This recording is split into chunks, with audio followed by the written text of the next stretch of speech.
The problem with any accretion model is that once the grains get to a certain size, the process is halted due to the violent collisions these objects have with each other. When they collide, they tend to fragment, and this would mean that the accretion process gets interrupted. This problem is intrinsic to all planetesimal theories, and the only way to overcome this is to slow the movement of the objects down, thereby reducing the energy of the impact. Let's explore Hannes Alfven's modification to his initial theory to overcome this problem.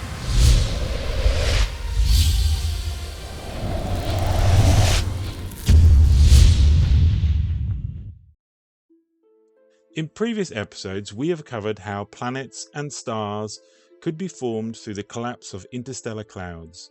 We showed that these could cause the formation of grains from the non-ionized materials, which would lead to the formation of dust balls.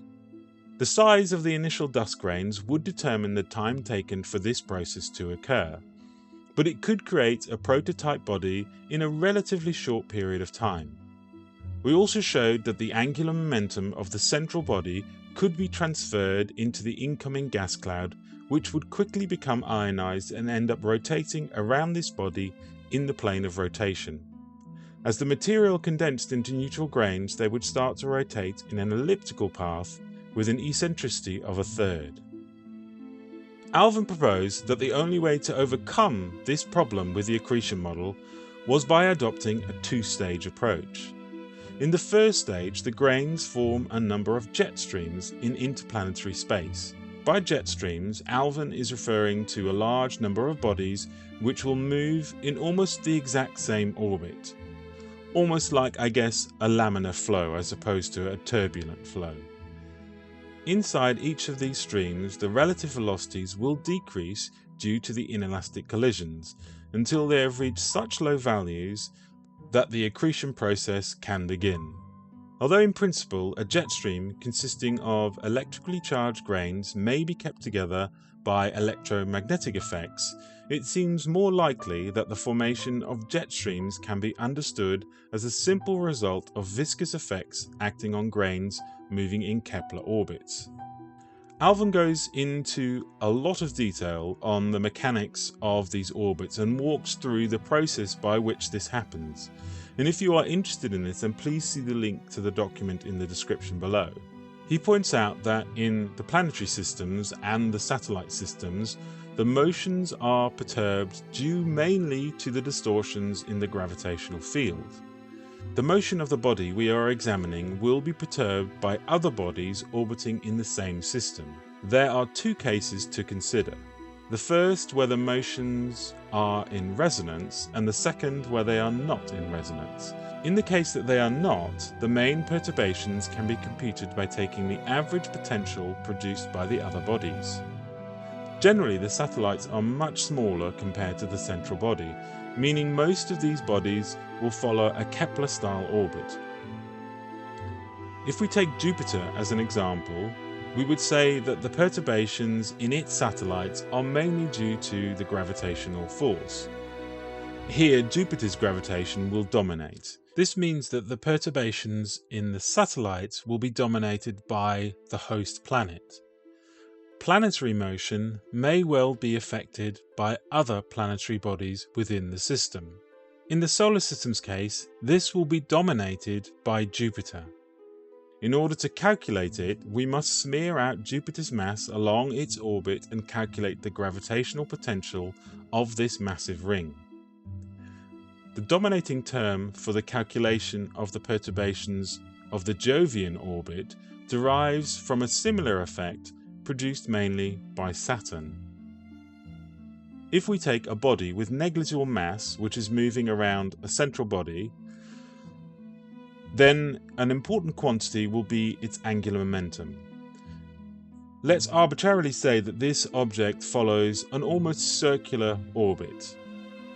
The body is acted upon by both the force of gravity and the centrifugal force, and its simplest motion will be at that starting radius. Now, if we move the particle, so if we cause the particle to want to move in any particular direction, then it would always feel a restoring force back to that initial position.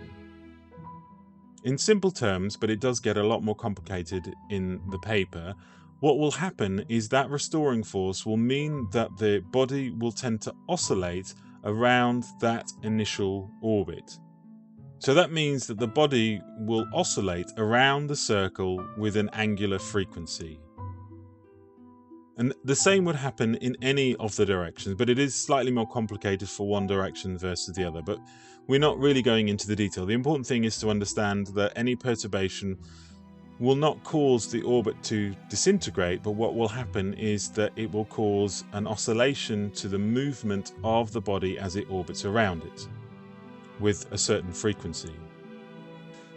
If we take two particles orbiting a central body, and let's say that one particle has a higher momentum than the other, but both have similar but not identical radii. Both would end up orbiting with oscillations because they would perturb each other, as we've just discussed, and eventually at some stage they would end up colliding. Now the collisions, depending on the speed that the particles travel, one of two things could happen. So if the velocity, the energy of the collision is great enough, then what will end up happening is that the particles will fragment. And as they fragment, these fragments would end up having new orbits. If, however, the energy of the collision, the speed of the collision is low enough that in fact, rather than them fragmenting into multiple bits, a large majority of it coalesces. You may still end up with smaller fragments, but some of them coalesce to form a larger grain. And in this process of coalescing, energy will end up being lost. It is an inelastic collision. What would tend to happen then, as these types of collisions happen, so at the slower end of the speed, where they are joining together, is it would cause the particles to oscillate with the same amplitude and phase. So they would start to align themselves to a particular orbit. And Alfven describes this as viscosity. So I guess in some sense, stickiness of the particles, the willingness for these particles to want to join together. Now, if more energy is lost in these collisions, then we can describe the viscosity as being higher. They more readily stick together and lose energy, or some process causes the energy to be lost, slowing them down. And that means that as the viscosity increases, it will tend to make the particles' orbits more similar. They will follow a same path, forming a jet stream. Now if we take another example, so a body orbiting in a near perfect circle with no perturbations and no oscillations, and let's say that this body is emitting particles in all directions, and they could be dust particles, it could be gas particles, any type of particles. Now these emitted particles will oscillate around the orbit of the central body. And these particles will remain, once you draw out this shape, inside of a torus shape. Hence it is perfectly possible for these bodies to be surrounded by what looks like an atmosphere. The outer parts of the torus would move slower and the inner parts swifter than the body in the central orbit. As the particles move around, a sort of jet stream will be formed where they are confined inside of this torus shape. Now, the jet stream can only really be kept together if the speed of the collision, or the number of collisions, is low enough compared to its viscosity, so therefore it doesn't separate, so it tends to have more of the coalescing rather than the disruption effect. Now, another key important point in these jet streams is that there has to be little or no disruption effects to the motion of these particles. So if there are other bodies that will cause, let's say, a gravitational influence on these at a regular interval, again it will disrupt that process of coalescence. Now, when the relative velocities in the interior of the jet stream decrease, the accretion of grains to large bodies will be more and more efficient. Now, Alfven's view was that these jet streams are of such importance that they should actually be classified as a celestial object, just like he viewed double layers as a celestial object as well. Now, considering the case that let's take an example that a jet stream already exists, so there is a jet stream that is moving in a circular orbit. Now, what would happen if grains were to intersect the path of the already existing jet stream? Now, it is likely that at some stage these grains would collide with particles within the stream. Now, assuming that the collisions are partially inelastic, meaning some of the kinetic energy is lost, the results may cause the colliding grains to fragment into smaller grains. Each would then have a new orbit which is different to the original orbit. And the orbit may be inside or outside the jet stream, it doesn't really matter. And in all cases, they will always meet at the point that they initially collided at. Now remember that this point is actually inside the jet stream, so future collisions are likely to happen at this point. And each time they occur, more energy will be lost, but also more particles are likely to be created. And every time, this will cause the grains to get smaller and slower, and they will eventually be swallowed up by the jet stream. And it also means that the orbit of the jet stream will become the average of all of these smaller orbits. And over time, this will allow the jet stream's velocity to slow down enough to allow larger bodies to form.